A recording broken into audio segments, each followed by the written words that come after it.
반갑습니다. 3월 20일 수요일 큐티 스케치 시간입니다. 오늘 본문은 시편 57편 1절부터 11절까지의 말씀입니다. 오늘 본문은 이렇게 시작합니다. 하나님이여 내게 은혜를 베푸소서. 내게 은혜를 베푸소서. 내 영혼이 주께로 피하되 주의 날개 그늘 아래에서 이 재앙들이 지나가기까지 피하리이다. 내가 지존하신 하나님께 부르짖으며 곧 나를 위하여 모든 것을 이루시는 하나님께로다. 그가 하늘에서 보내사 나를 삼키려는 자의 비방에서 나를 구원하실지라. 하나님이 그의 인자와 진리를 보내시리로다. 오늘 본문은 이 시인이 하나님의 임재를 간절히 바라는 그런 내용입니다. 물론 앞의 내용 역시도 마찬가지입니다. 여기 오늘 본문에 특별히 나오는 주의 날개 그늘 아래라고 하는 표현은 이 다윗이 그리고 이 시편의 저자들이 살아갔던 그 시대에, 이 고대 시대에 신적인 능력을 상징하는 날개, 그리고 우리가 보통 보면 고대 신화나 보면 다 날개를 달고 있는 그래서 날개를 단 사람은 신적 존재로 그렇게 이해를 했습니다. 그러니 이 날개라는 것은 그런 신적 능력을 표현하는 것이었고요. 그러나 동시에 여호와를 믿는 이 야훼 신앙을 가진 자들의 고백은 이 주의 날개 그늘이 어디 있는가? 그 날개가 법궤를 덮고 있는 날개. 그것을 이제 의미하니까 이 지성소의 하나님이죠. 지성소. 그러니까 오늘 본문을 보면 어쩌면 지성소로 내가 가까이 나가기를 원하고 피하기를 원합니다. 그 지성소는 아무도 들어올 수 없는 곳이고 오직 주님이 계시기 때문에 대제사장만 갈 수 있는 곳이거든요. 그만큼 은밀한 곳에, 그 누구도 침범할 수 없는 곳에, 하나님의 완전한 보호가 있는 곳에, 그곳에 누군가 들어갔다가는 다 죽으니까요. 그것도 대제사장이 1년에 한 번 대속죄일에만 들어갈 수 있는 곳이니 그곳에 나를 들어가게 하신다면 주님의 보호가 있고 주님의 임재가 있는 그런 곳을 상징하는 거죠.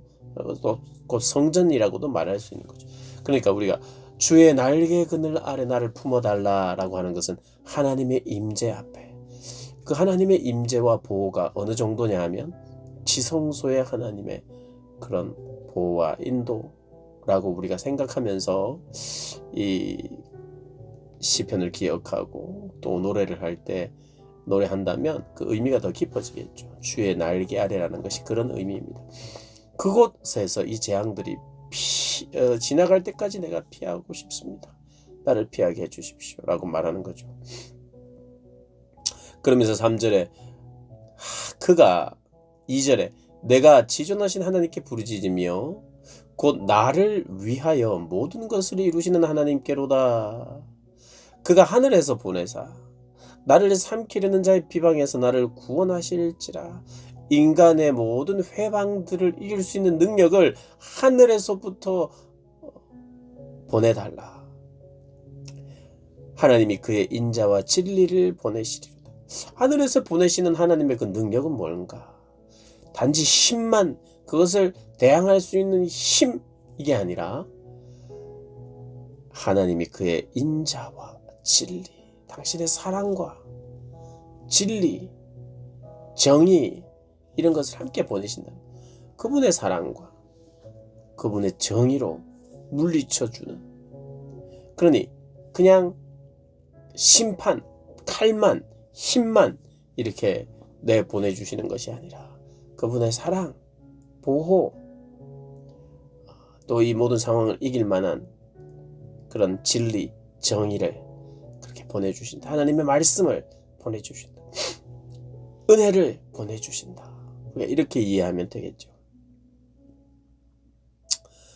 그리고 4절부터 6절을 보면 이 시인의 상황이 사자 가운데 있는 자 같고 사냥꾼 앞에 있는 자 같은 그런 상황이라는 것을 지금 시인이 말하고 있습니다. 6절까지.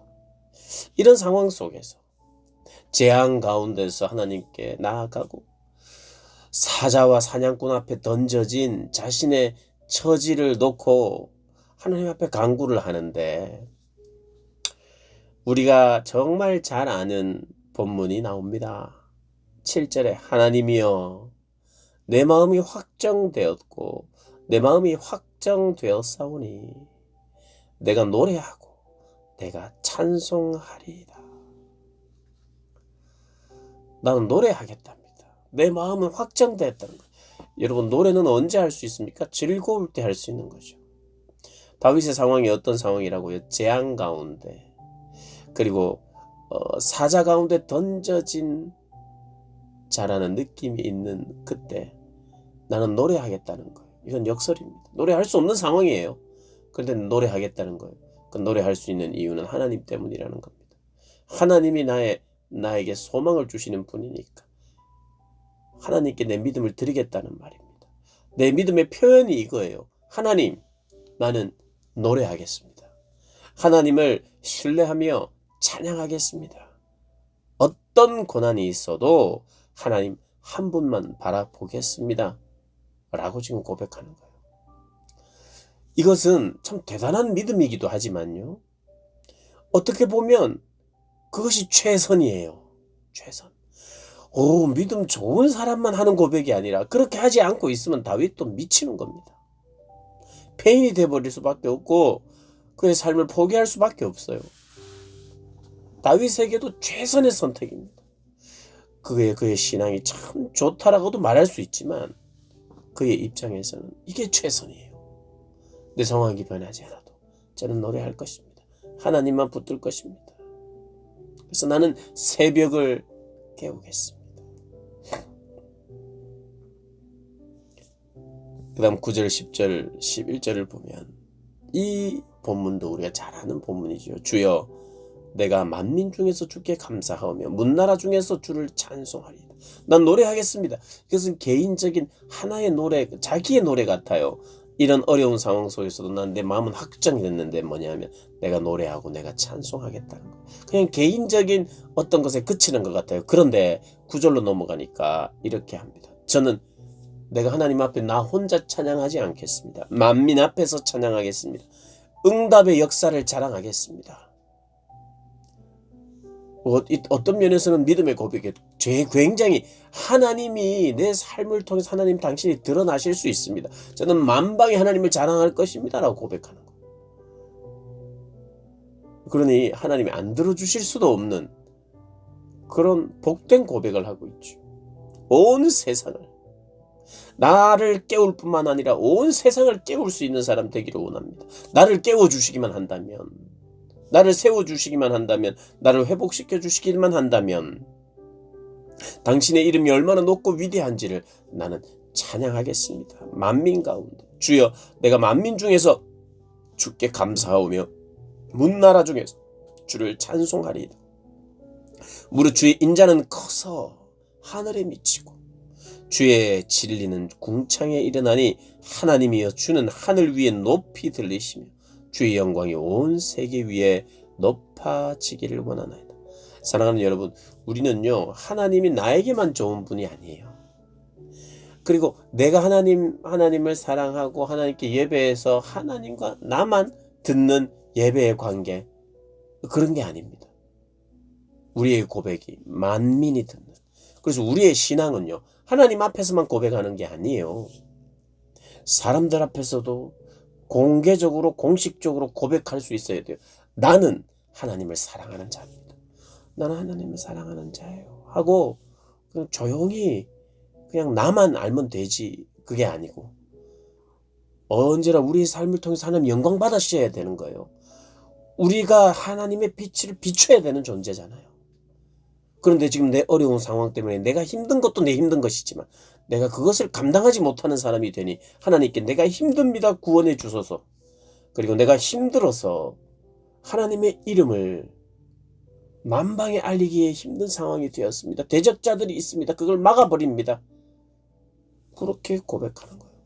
그래서 회복은 뭡니까? 회복은 내가 진짜 이제 하나님을 이렇게 믿을 수 있는 사람 되었다. 예전에 그 과거의 아픔 다 잊었다. 이걸로 이게 회복이 아닙니다. 그래서 회복의 시작일 뿐이죠. 회복은 뭐냐? 만방의 주님을 알리고 주님의 광대하심을 자랑하는 자. 그렇게 살아야 되는 그 삶으로 나아가는 것이 우리의 회복이죠. 그런 삶으로 나가지 않고 있다면 우리는 반드시 회복돼야 되고, 그런 삶으로 나아가도록 회복돼야 되고, 그런 삶이 없는데 회복되었다고 말할 수는 없습니다. 저와 여러분에게 이런 회복이 있는 그런 복을 누리시기를 주님의 이름으로 축복합니다.